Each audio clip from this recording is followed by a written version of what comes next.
কি রে, তোর আব্বা আমাকে বিদায় জানাবেনি? আমার মেয়েটাকে একটু দেখো।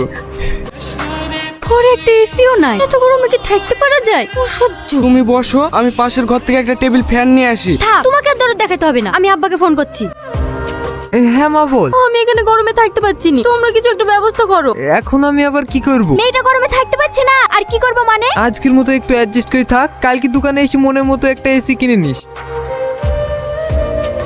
আব্বা, এই এসিটা অনেক ভালো লাগছে, দোকানদারকে এটা বাড়িতে পাঠিয়ে দিতে বলো। ঠিক আছে। আব্বা, এই ওয়াশিং মেশিনটা অনেক ভালো লাগছে, এটা নিয়ে নি, তাহলে আমাকে আর কষ্ট করে জামা কাপড় কাচতে হবে না। দুটোতে কত হলো? স্যার ওই 1.5 লাখ মতো পড়ছে। ও তো কালকে টাকা পৌঁছে দেওয়ার কথা ছিল, এখনো তো পেলাম না। টাকা পৌঁছায়নি?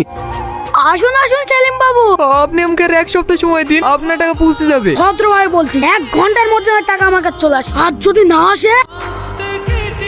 স্যার এখনো টাকাগুলো দেননি যে? টাকাগুলো আমি খরচ করে ফেলেছি। তাহলে ওকে কি দেবেন? লেবারদেরকে দেওয়ার জন্য যে টাকাগুলো রেখেছো ওগুলো দিয়ে এখন কাজ চালিয়ে নাও। ঠিক আছে স্যার।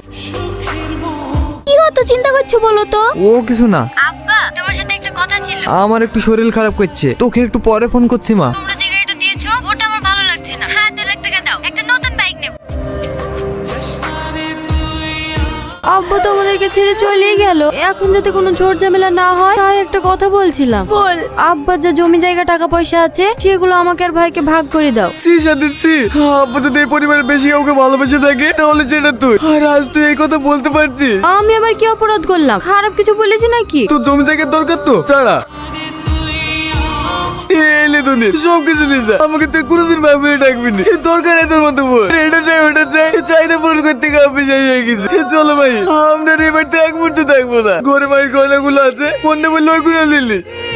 আমাকে তুই ক্ষমা করে দে, আমার ভুল আমি বুঝতে পেরেছি, তুই আমাদেরকে ছেড়ে যাসনি, আমি একদম ঠিক হয়ে যাব, কোনো জিনিসের জন্য আর জোর করবো না। ওগো তুমি মাফ করে দাও, হাজার হলেও ও তোমার বোন। তুই যদি এই ভুলটা আগে বুঝতে পারতি তাহলে তো আব্বাকে হারাতে হতো না।